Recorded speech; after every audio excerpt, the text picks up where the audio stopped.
A história da morte misteriosa de Alexandre o Grande. Na noite abafada de 10 de junho de 323 a.C., em um quarto do Palácio Real da Babilônia, o maior conquistador da antiguidade jazia imóvel. Alexandre o Grande, rei da Macedônia, faraó, do Egito senhor da Ásia, estava à beira da morte. Seus olhos, antes cheios de ambição, agora fitavam o teto em silêncio. Do lado de fora, seus generais se revezavam em vigílias, mas ninguém ousava declarar o inevitável. O corpo do rei estava sem vida, mas sua respiração ainda teimava em existir. Por 6 dias, Alexandre agonizou.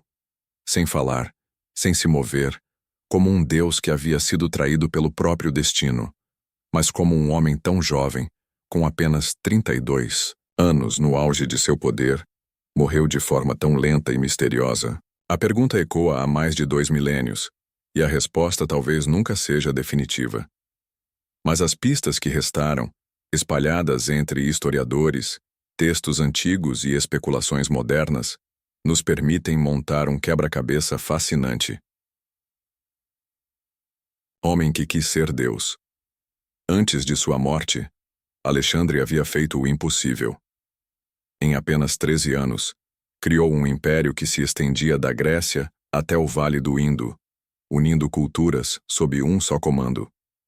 Vencia batalhas improváveis, cruzava desertos, sem água, subjugava reis e cidades como se guiado por forças divinas. Alguns o chamavam de filho de Zeus, outros o viam como o novo Aquiles.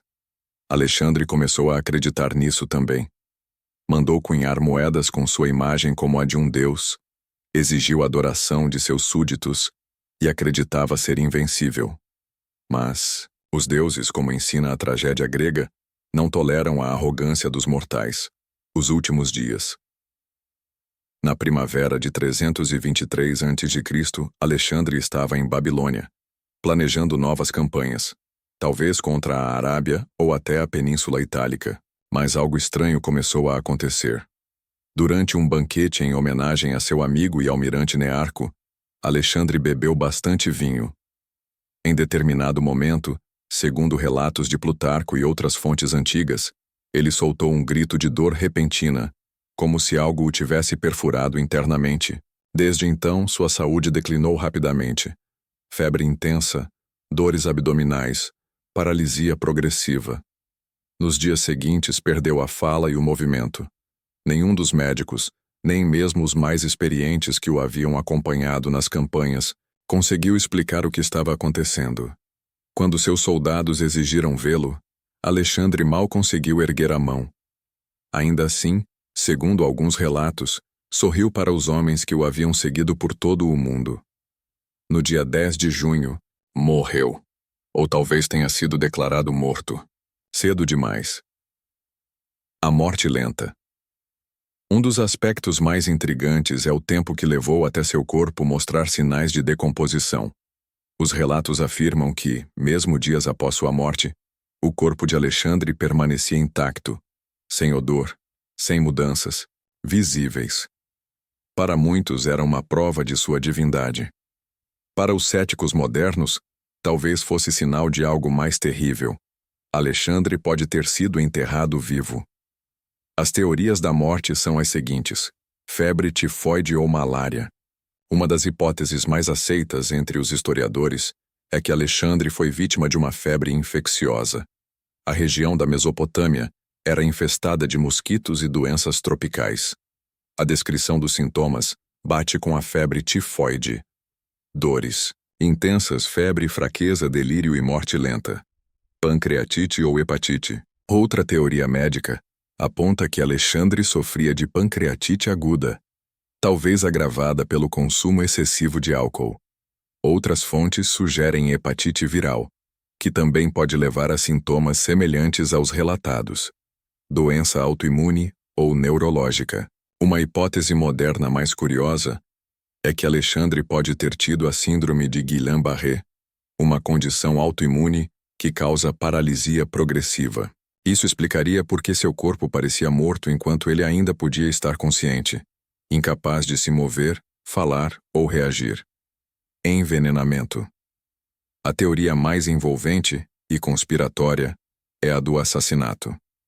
Alexandre havia acumulado muitos inimigos, generais ciumentos, povos conquistados e até membros de sua própria corte. Um veneno lento, como o extrato de Helleborus, uma planta tóxica, poderia ter provocado seus sintomas.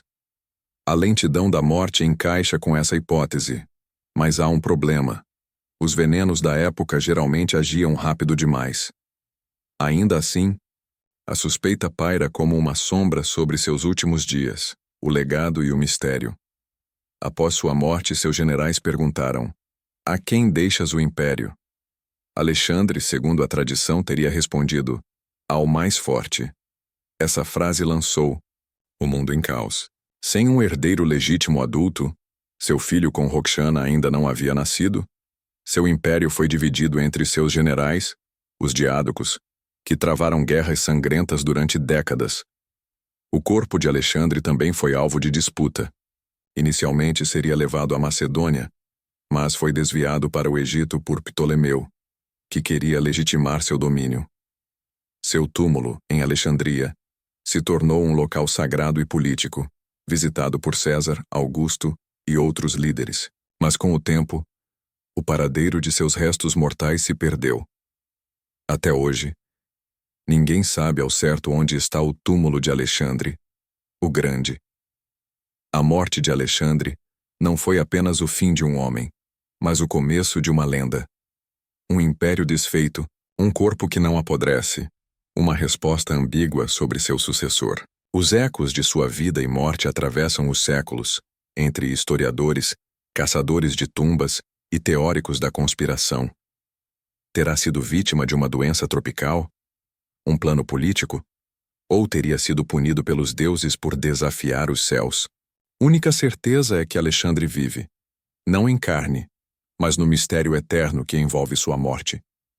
Porque um homem pode morrer, mas uma lenda jamais.